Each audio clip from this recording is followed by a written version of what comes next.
but it doesn't mean that you are not going to join. Please join and have this live conversation. So let's start it formally. Bismillah ar-Rahman Rahim. Assalamu alaikum.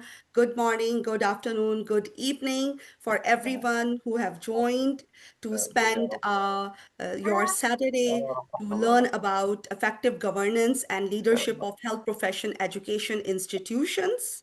Some housekeeping, please keep yourself mute. If you want to ask a question, please hands up or use the icon of the hand up. Put it in the chat and I will relate it in the end of the presentation. The presentation will be for 40 to 45 minutes, followed by 10 to 15 minutes of Q&A. So please put your question and answer in the chat, and later in the Q&A session, raise your hand. And please be engaged. It is for your learning. We all are spending our time in different time zones, and the intent is for you all to learn. So please participate actively in the discussion. With this small preamble, let me start and introduce. I don't think so I can ever do a justice in introducing Sir Gowhar Wajid, who is a mentor, a teacher, and also a distinguished expert and leader in health profession education, currently serving with the World Health Organization in the Eastern Mediterranean region. His work focuses on advancing the education and training of health professionals, I would say globally. I have seen so many amazing work that Dr. Gowhar Wajid has done, and how much he has guided me in my work as well. His work focuses on advancing the education and training of health professionals with a particular emphasis on policy development, governance, and workforce planning. Dr. Wajid provides strategic guidance to countries on strengthening health professions education systems to better align with population health needs, ensuring that the healthcare delivery is both responsive and sustainable. With this, I will hand over to Dr. Gowhar Wajid, and a huge thanks to Dr. Sabi, who has created this platform for us to sit together and have this conversation. Over to you, Sir Gowhar. Bismillah ar-Rahman Rahim. Thank you so much, Dr. Jabeen, for a generous introduction. This is the topic that we have today. I think this is the first presentation of the season for SIBU. So this is kind of opening presentation. The topic that we have today is quite close to my heart, as I have been working on this topic for almost now for over 2 years. So this is a kind of update that I'll be sharing with you related to the need for effective governance and leadership of health professions education institutions, because we find a big gap in the governance and leadership of the institutions. Yeah, kindly mute yourself, please. Thank you. Let me, when I was thinking of developing the storyboard for this presentation and making it relevant to the audience, and this is going to be especially relevant to our senior faculty, 40. providing them some guidance on the subject. Now, when I was thinking of developing the storyboard, I thought it better to relate it to our aspirational needs or aspirations, starting from a junior medical officer and all the way the typical career pathway that we follow after becoming a medical doctor, then our aspirations about having a specialty, developing our professional identity as a specialist, and then getting some kind of academic position or a consultant level position, and then uh, rising in that position to the senior levels, eventually becoming a head of the department in a tertiary level hospital or a medical school. That's what the dilemma of disease-based hospital-specific medicine is, that all of us, we aspire to become a kind of a specialized person, and aspiring to become a professor in academia or a senior consultant or head of the department in our respective specialty. But naturally, our aspirations don't end there. Then we are looking for positions in the institutions like the dean of the faculty or our specialty, and then becoming the principal of the medical college, or in different names given to the principals, or we want to be on some kind of national committees related to our expertise, and we want to be known in our professional associations. If there is some pediatrician or a surgeon, he wants to be known in his country for the excellent work that the person is doing, and we want to be accepted and recognized in the country, and then regionally, and then naturally globally as well, sharing our expertise with others, and rising to the level in not only in academia. We want to be the kind of all-rounded person contributing to the scholarship and to the academia and to research and to the clinical components of whatever the specialties I want. This is the typical aspirational journey of any medical doctor that I have experienced over the years. Now, the theoretical underpinning for this aspirational journey is there. There is a lot of evidence. The literature is full of this aspirational journey, and I draw this theoretical underpinning from our old Maslow's hierarchy of needs, introduced by Maslow somewhere in the 40s, where he mentioned that the levels of hierarchy of needs, starting from physiological needs up to then going to safety needs and love and belonging, developing friendship, intimacy, family, etc. And then up to the level when become further senior, we look for some kind of esteem, whether it be in the form of to be respected by our community and by our society, or self-esteem.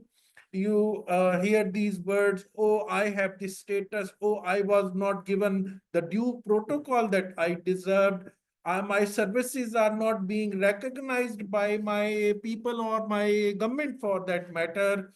Oh, I deserve to have a medal, XYZ medal, Tamga Imtiaz or Sitara Imtiaz or whatever the medal is called in your country. That is the level of esteem that according to Maslow, that is level 4, if you may call it, of esteem, levels of esteem. But there is one more level above that esteem, that is what he calls self-actualization. That is what he calls the desire to become the most that one can be.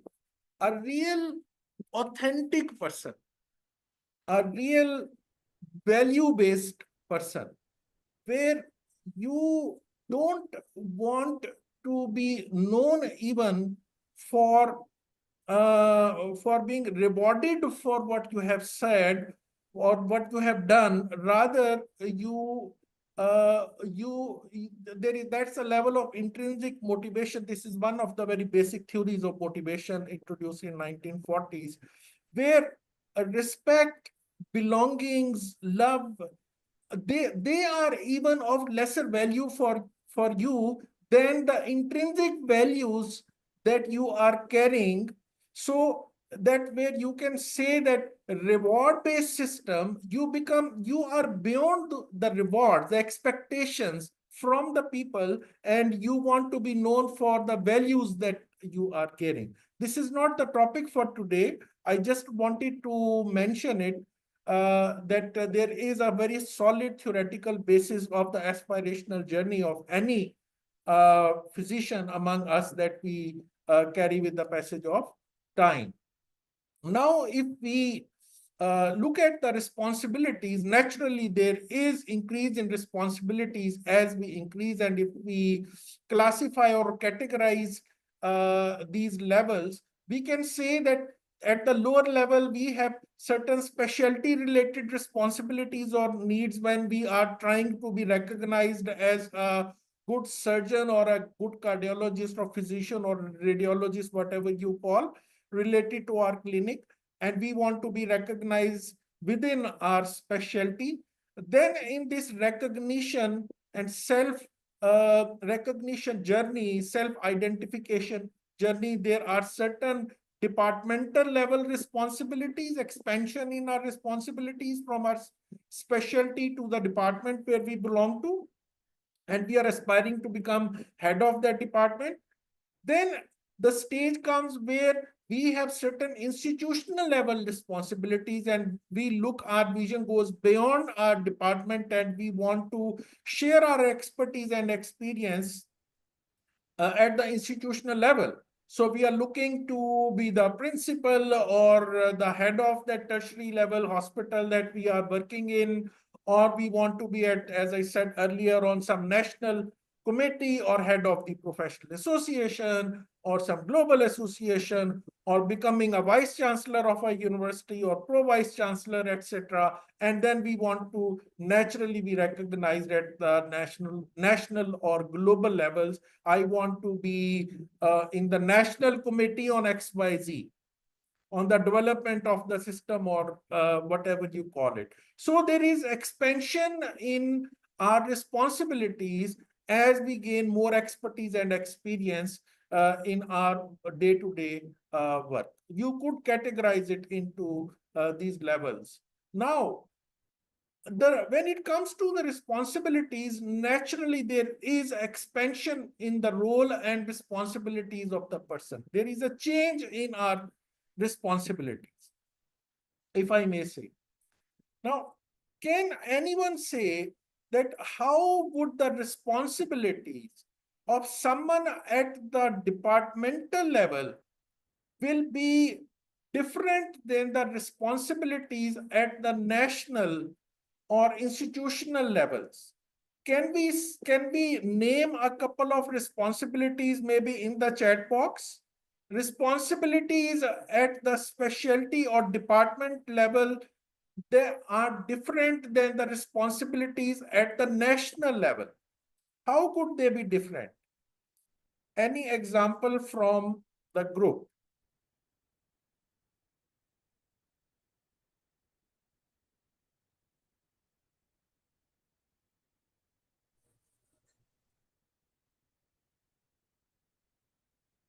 Jabeen, can you read in the chat box, please? Yes, Wait, sir. I can. Right now, there's nothing, but if please write it down. What do you think you have among any of these responsibilities that you are currently serving as? Currently National, serving at the national level, if I may ask, any one of you having responsibilities at the national level, maybe within your specialty or uh, some related to your maybe association at the national level, or how do you aspire to contribute to them, to your field at the national level?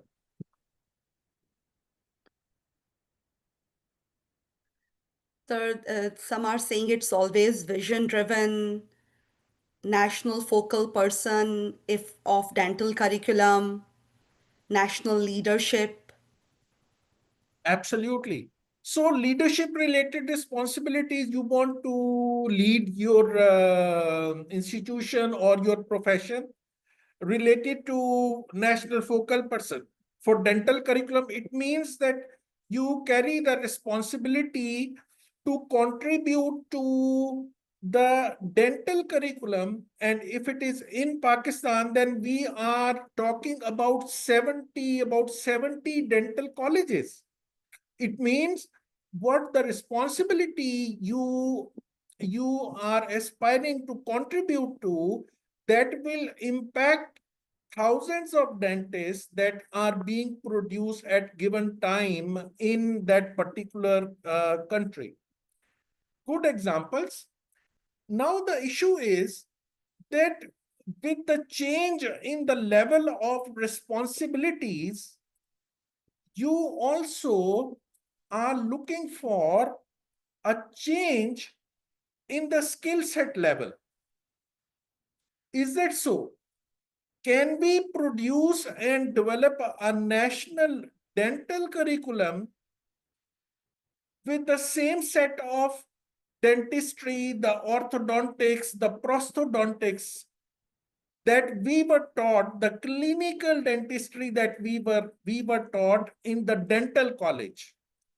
Or you think that the responsibilities of the development of dental curriculum or medical curriculum at the national level, and then implementation of that curriculum, the involvement of the stakeholders, monitoring and evaluation of the curriculum, the competencies that you decide, the assessment system, the variation in the quality of dental colleges across a country in different geographical regions.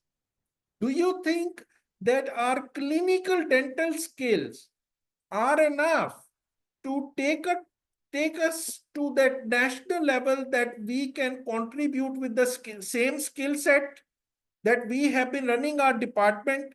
We can contribute at the national level with the same skill set? Any idea? Or you think a different skill set is required?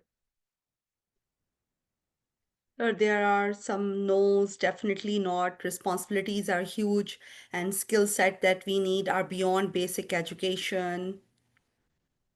Different skill set is required. So if a different skill set is required, where shall we get that skill set from? Is there any structured education system available at the national level that we can follow to acquire that skill set that is there to be required at the higher level? I have been reading and observing since almost childhood that XYZ bureaucracy, and this is what we had been reading even in the newspapers, and I'm sure that you will second me, that XYZ person is going on leave for the next 2 weeks because he will be attending a course to be promoted from grade 20 to 21. I'm talking of Pakistani background. So the deputy commissioner in Punjab, 10 deputy commissioners will be on leave from this date to this date, because they will be going to their health service, their services academy, not health services academy, but their superior, whatever they call the services academy, from this date to this date, because if they do not attend the course, they will not be able to get promotion from their grade 20, for example, to 21, or 21 to 22, whatever their grades are. And the same system is followed very strictly in some professions that you are very well familiar with, in case that they want to contribute to the higher levels. Do we have such system in different countries?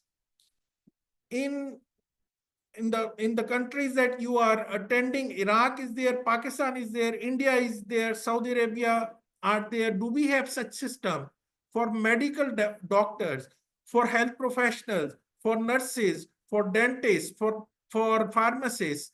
that they want to contribute to the system. They want to rise up from their clinical expertise at the department level. They want to rise up to the institutional level. They want to be head of the department. So they must attend XYZ course, or they want to be the part of national committee, or they want to be the part of, for example, national curriculum committee, or they want to be in the medical and dental council. So they must have this, acquired this, we make sure that they acquire this skill set.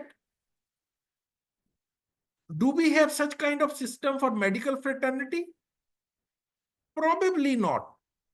And this was a gap that at the WHO level, we had been trying to address this gap and develop some kind of governance system to equip our medical fraternity with the kind of skill set that is required at the higher level.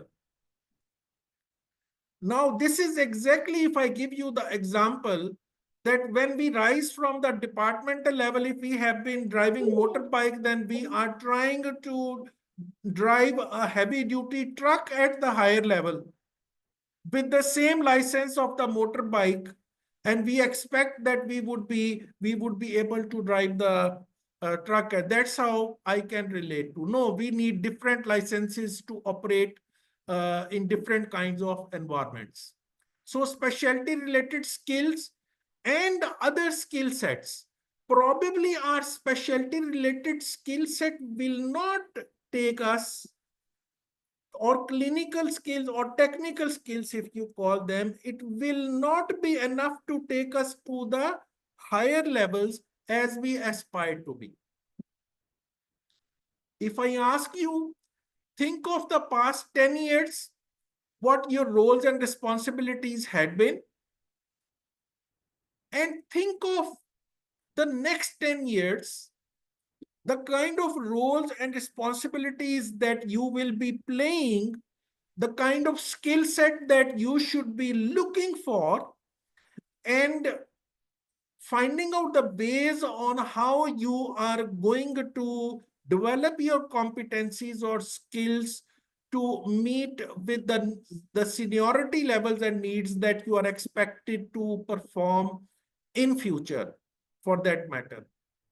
And this is the skill set that we are talking about.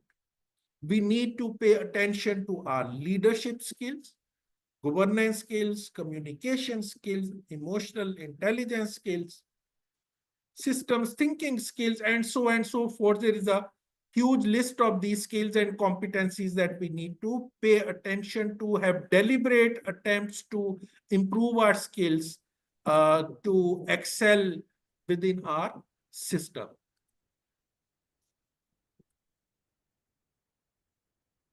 Now, this is what I have already said. I will move forward.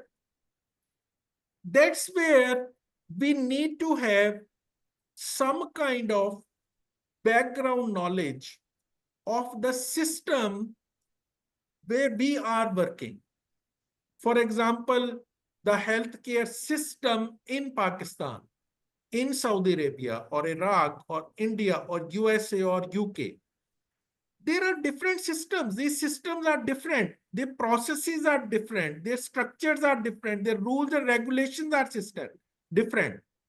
If we do not have the background knowledge of the system that we are operating in, we probably will not be able to contribute to the development of national, for example, dental curriculum, if we do not have adequate knowledge of the system where we are working. So this is, I am talking of uh, uh, health system, our healthcare system or health system. Now, what the experts say, that health system is a complex adaptive system. That's the type of system they classify. There are different classifications of the system. There are design-based systems, linear systems, complex adaptive systems. What does it mean? We need to understand the intricacies, the dynamics of our healthcare system. particularly our healthcare system and healthcare system in general, because it is classified as a complex adaptive system. It is non-linear. It is multiscalar. It has diversity. The outcomes are usually difficult to predict. It contains multi-stakeholders. Stakeholders have different interests. It has complex outcomes. I don't have much time, to explain, getting into the intricacies of all these terms, but that's how we classify healthcare system, that this is a complex adaptive system. And even this system is then working within a larger ecosystem of the political system that we are driving in, the socio-cultural system, the medical college, the attached hospital to it, and the healthcare system that we are working in. This is very favorite slide of Professor Hamdi, where he explains the system. And then he says that even our healthcare system is working within the larger ecosystem of the socio-political system, where there are competing interests between different subsystems, you can call them, and health is one of the subsystems then. So I will not get into the definitions of what a system means and what a complex adaptive system means. You can read these definitions, and in today's world, we can just Google and find out what does a complex adaptive system mean and what are the qualities and attributes of a complex adaptive system, and why health and education both. Health is a complex adaptive system and education is a complex adaptive system. But then we are talking of health professions education. Now, this is where we are at the cross section of the two systems, where we are dealing with health as a complex adaptive system and education as well as a second complex adaptive system. And when the two systems multiply, you can imagine the type of complexities that we need to account for if we need to have tangible outcomes to be driven from the system. These are some of the reasons why we have difficulties in even dealing with our health professions education systems, and we have so many wicked problems in the system that we are unable to find out uh, the straightforward answers, because there are no straightforward answers to the kind of issues that we deal with within our complex adaptive systems of health professions education as well. And I will give you a few examples later on. So this is the kind of, we have so many wicked problems, so many complex problems, so many persistent problems, so many problems that are difficult to stop, difficult to solve even, because when we try to define them, we can't even define. We want a curriculum, for example, I give you one example. We want a curriculum that is away from traditional curriculum. We don't like subject-based curriculum. We don't like teacher-centered curriculum. We don't like hospital-based curriculum. We want a curriculum that is community-based, that addresses the needs of the community. We want a curriculum that is competency-based, because we have over 100 medical colleges. So we don't want to diversify in our competencies. We want a curriculum that addresses interprofessional education, because end of the day, we work in the form of teams. Okay, fine. So how do we define a community-based curriculum? No agreement. How we define a competency-based curriculum? We even don't know what's the definition of a competency. And when we are struggling with the definition of competency, someone says, no, this is actually competence.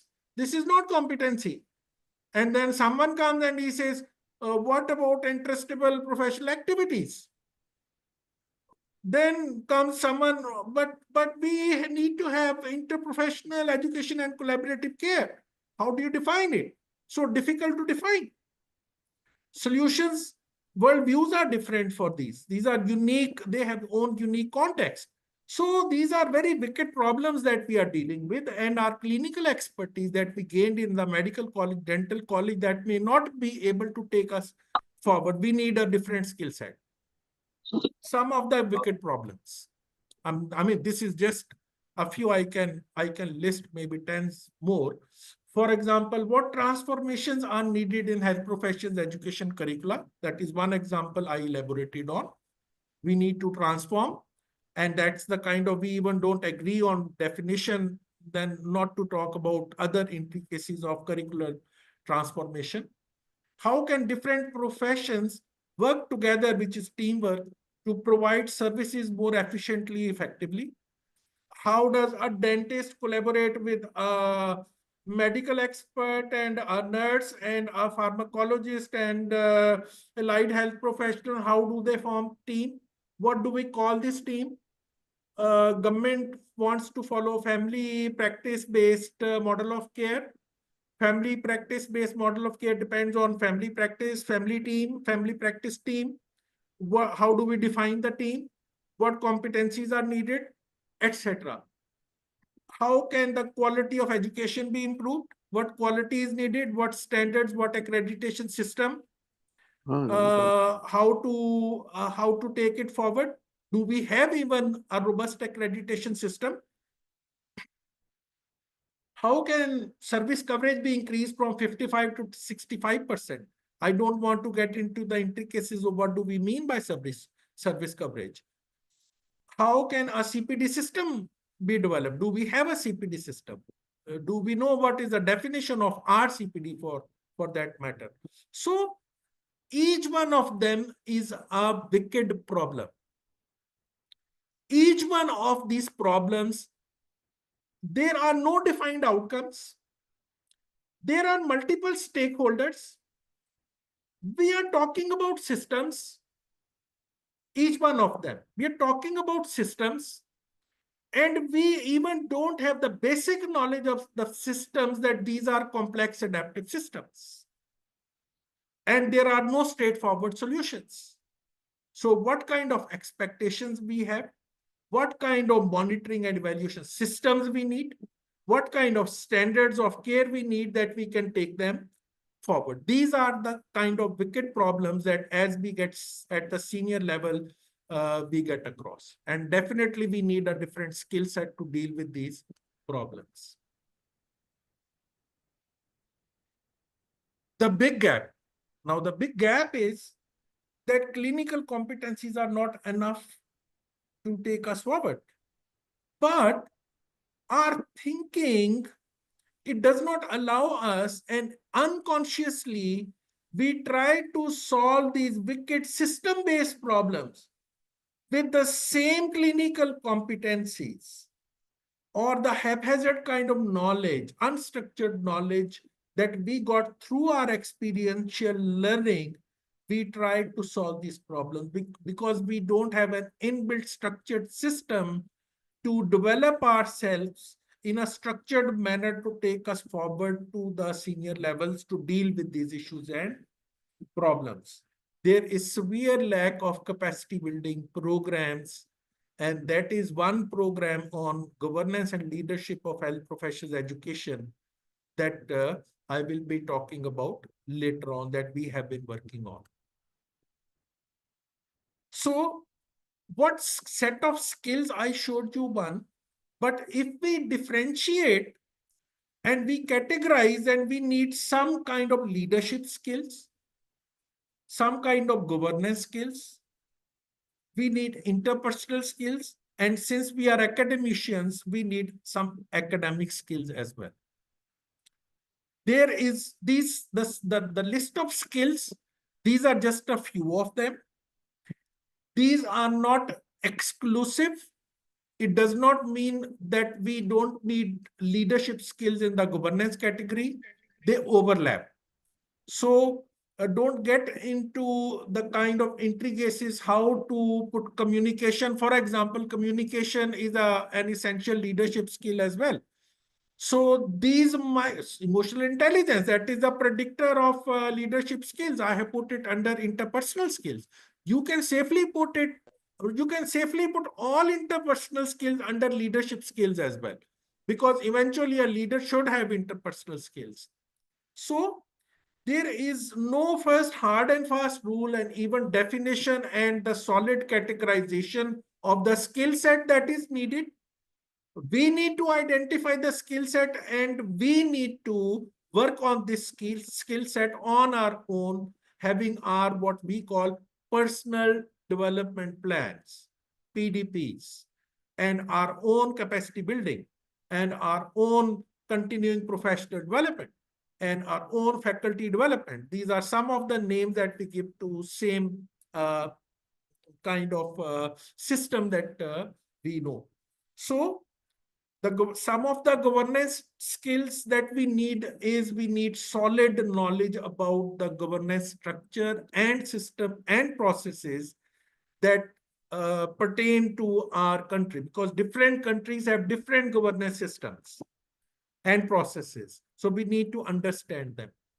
What are the bylaws, what policy, what procedures, what planning mechanisms, what rules and authorities, because eventually every system works within that rule and authority that is identified and given vested upon to us by the Supreme Parliament, for that example.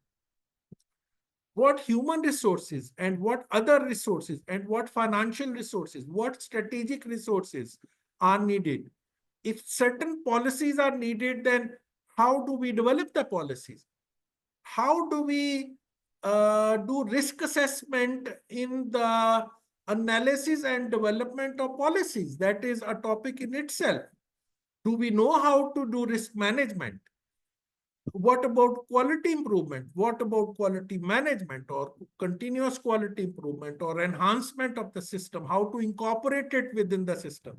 Now, these are some of the governance skills that I have listed here. You can even add more skills that you can do your own self-assessment and you can do your own reflection on what skills uh, you need to perform the basic governance functions at the higher level that any senior level physician or health professional should know before he ventures into the planning process, etc.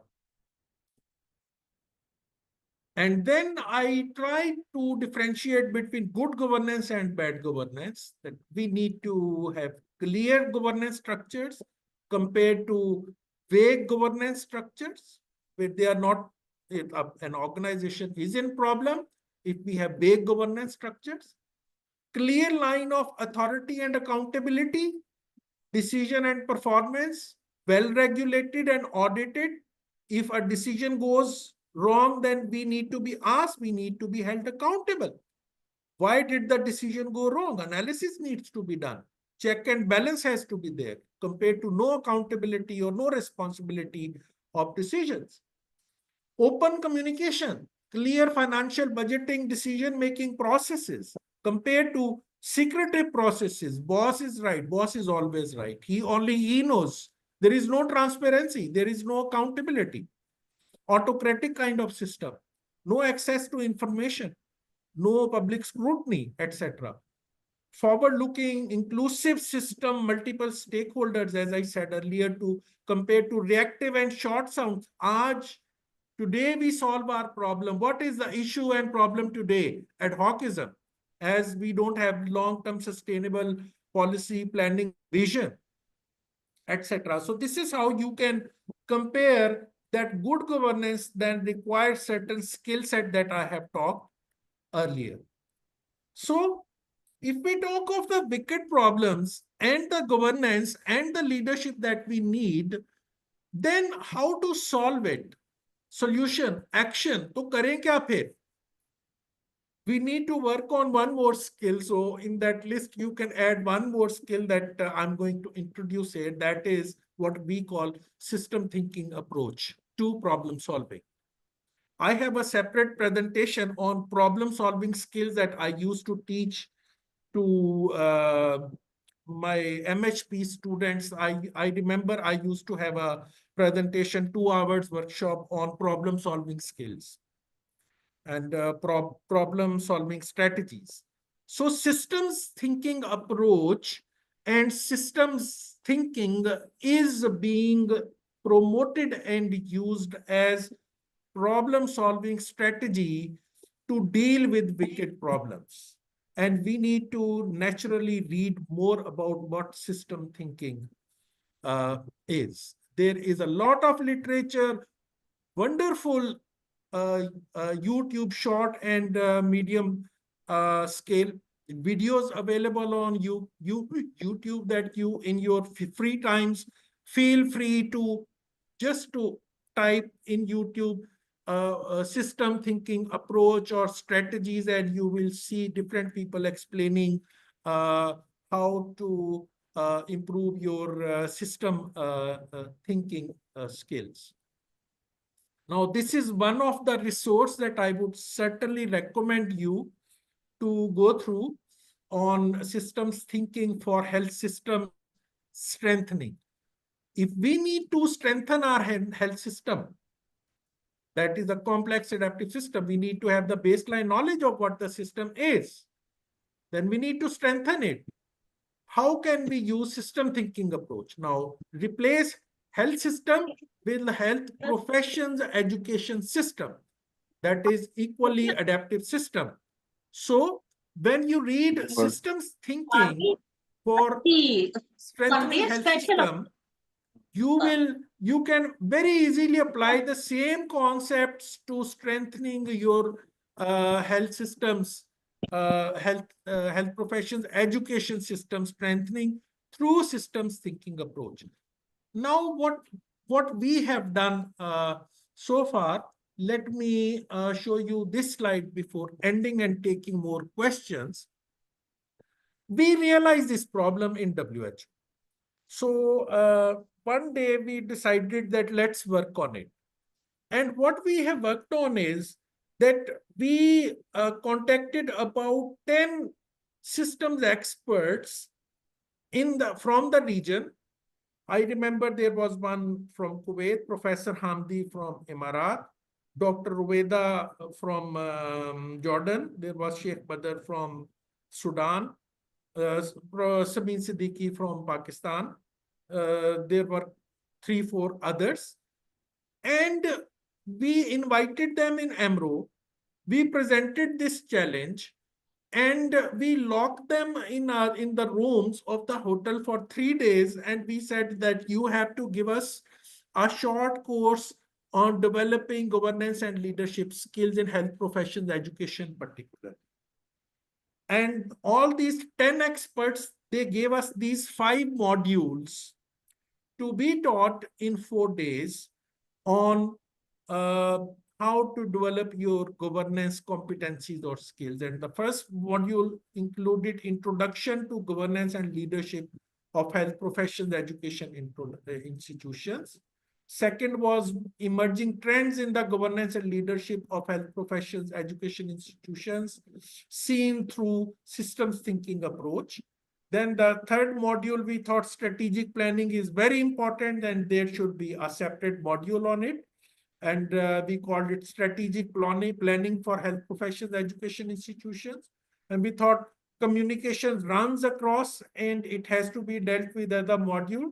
So effective communication for governance and leadership for HP institutions. And we thought that quality also needs to be emphasized. And we had a short module on improving the quality of health professions education institutions. There are experts in the countries, in your countries where you belong to. You can sit together, you can consult globally, regionally.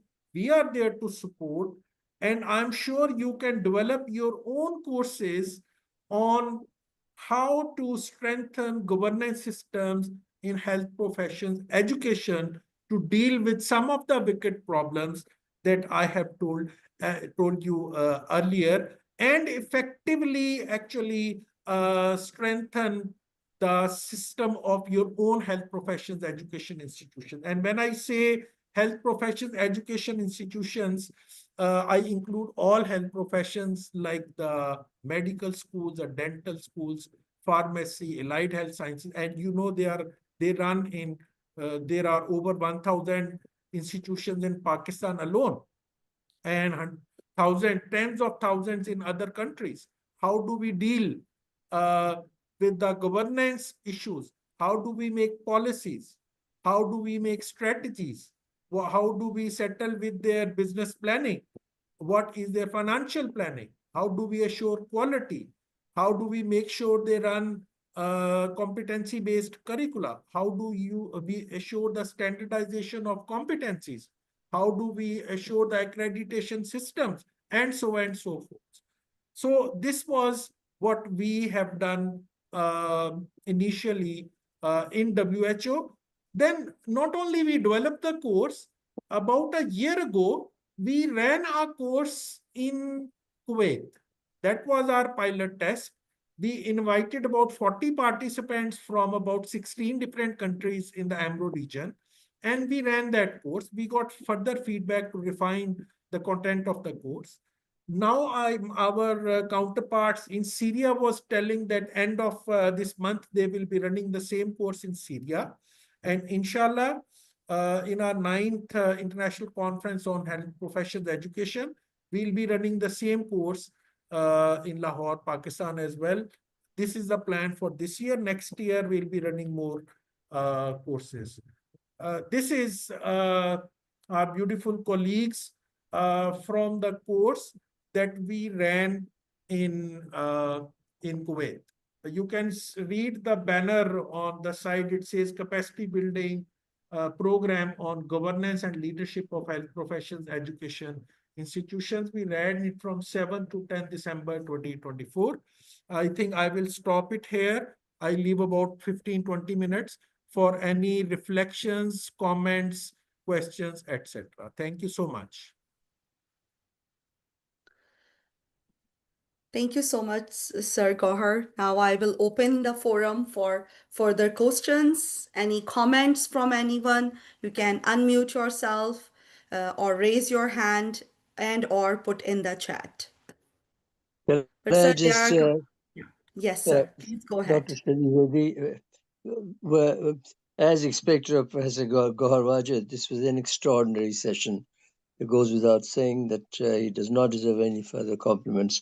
I would just like to add one thing, that the GMC UK runs these courses regularly. For example, we have to do these courses on an average 26 courses in a year for maintaining a license to practice. One of them is governance. And I think this is exactly what's needed in our countries. I'm talking about the Asian countries and the Middle Eastern countries, that we have no concept. I mean, allow me to, I'm not being disrespectful, generally speaking. Governance is a major issue, and policy making is a second thing that you mentioned. And most importantly, that you mentioned your thing, that what kind of curriculum do we need for all these different nations? There is no consensus. There ought to be a body, a national body, a regional body, maybe international body, and you're the best person to advise us. There are lots of scholars. I can see President of the College of Physicians, Surgeons, Pakistan also in this, and many other scholars. So perhaps we can have a debate on that. Over to you. Thank you so much. And thank you, Jabeen, for running it so well. Thank you so much, sir. But sir, there's a lot of comments in there about the course, about quality assurance, etc. Yes, Dr. Abdul Razak, please go ahead. My question is that do you think it really works in the real world about governance? Because for governance, you need a lot of vices, not the virtues like loss, like integrity, but you need a lot of political support and a lot of things. What is your opinion? Do you need a lot these skills and working on these? I think I don't know. Uh, See, this is another wicked problem.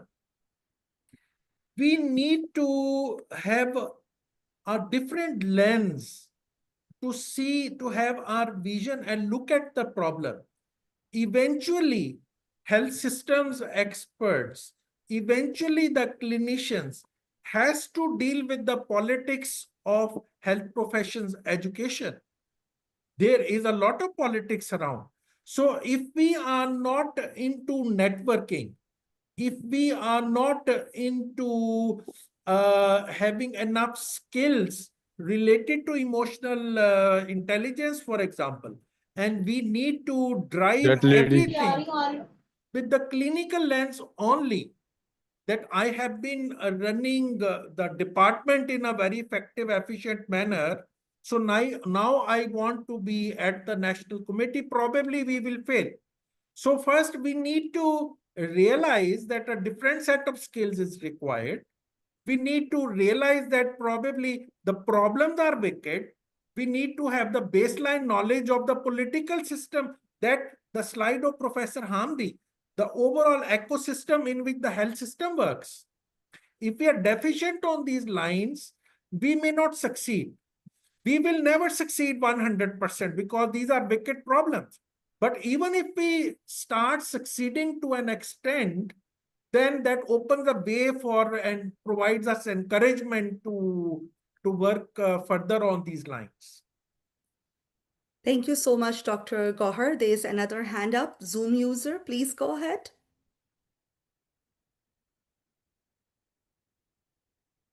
Assalamu alaikum. I am Professor Shamsa Humayun. It was very, it's always pleasure to listen to Dr. Gowhar Wajid. So my question is that I really enjoyed the slide Wicked Problems. So in our setup, as you visit Pakistan many times, and just one of the participants asked question about the curriculum, standardization, quality assurance.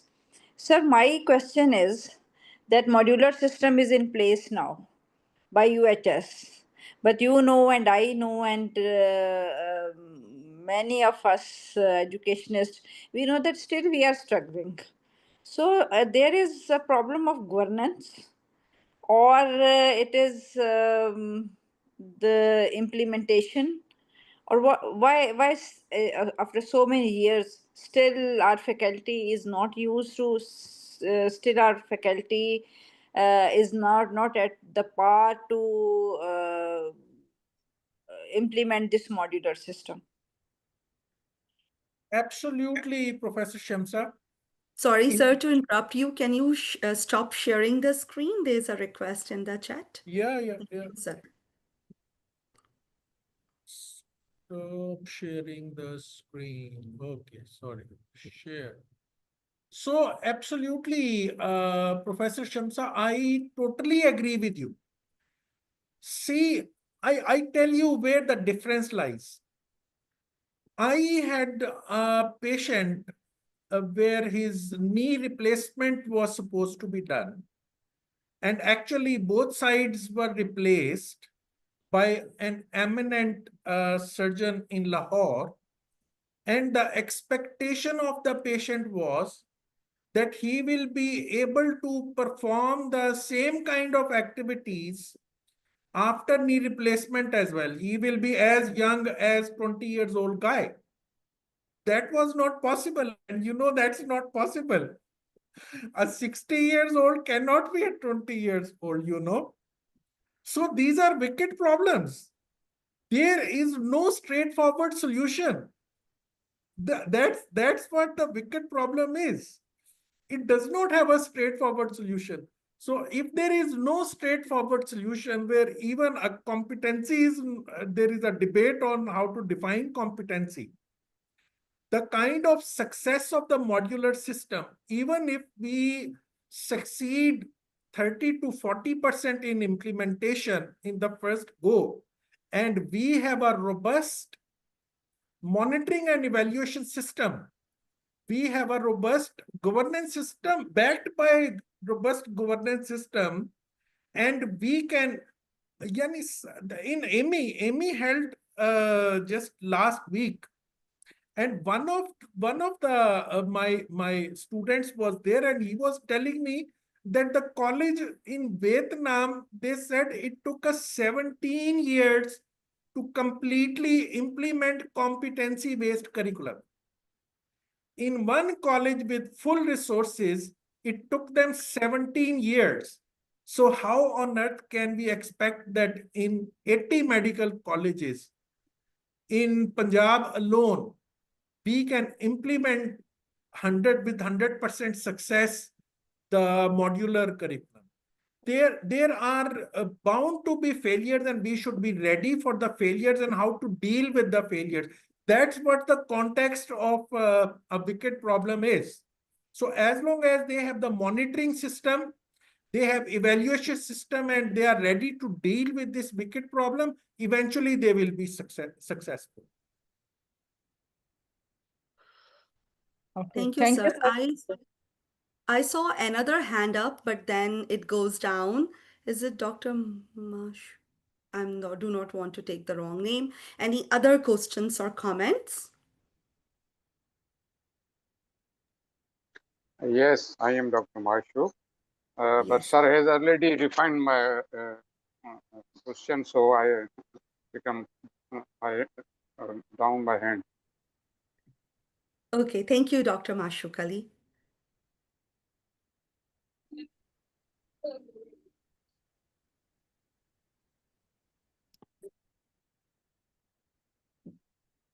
It seems like there's no more questions, so I would tell some three of my take homes from this session, and I would encourage you all to put your take homes in the chat as well. The three take homes that I'm getting, sir, from your today's presentation, that we should start thinking beyond the clinician role, that how we can embrace leadership and governance responsibility at departmental, institutional, national, and global level, and not just focus on our clinical care. The second take home for me is complex adaptive system. And I will talk to you, sir, offline, because I have published an article, how simulation and complex adaptive system, when we are doing a global collaboration works, and one paper is in progress, that both healthcare and health profession education are interconnected system. And if we want to develop sustainable solution, it requires system thinking approach rather than just do a quick isolated fixes. Sorry, I get yes, Abdul Razak, I know form is not accessible. Just request the access and you will get the access and you will get an email. My third take home is leadership competencies are essential for each one of us. And if we want to be prepared for future roles, we do not need only to focus on how to be a physician, but also structured capacity building in governance, communication, emotional intelligence, policy making skill, which usually get missed in our traditional clinical training. So I would like to challenge you all that as we close, I invite and challenge each one of you to reflect on how your role is evolving beyond a clinical expertise. Effective governance and leadership in health profession education require to think in systems, build not technical skills, and prepare intentionally for future responsibilities. So, sir, these are some of my points which I'm taking from today's session. Any final remark by you, sir? Thank you so much, everyone, for your valuable time, precious time. And it's always a pleasure to share my views and ideas with you. And some of you from Pakistan, maybe you will be there to attend the course in Lahore as well. That is an elaborative version of this course. And thank you so much for Professor Zadi to provide me the opportunity to share my views. Yes, thank you so much, Professor Zadi, for providing us all this platform to satisfy our kind of intent to disseminate education and to get it to the people, like I would say, to reach to the unreached. So thank you so much for providing us this platform. We are grateful to you, for moderation, and Professor Wajid for enlightening us. CV is yours. You're welcome anytime, and you have to come back, Gaur. You have to come back. Inshallah, inshallah. And Yes. due Thank you course. so much, sir. Thank Bye. Thank you. you, Thank you so much. everyone. Thank Have you. a wonderful weekend. Stay safe. Take care of Allah yourself Hafiz. as well. And we will see each other with another exciting session. Till then, Assalamu alaikum. Allah Hafiz. Take care. Bye bye. Wa alaikum You. assalam. Khuda Hafiz. Allah Thank you. Hafiz.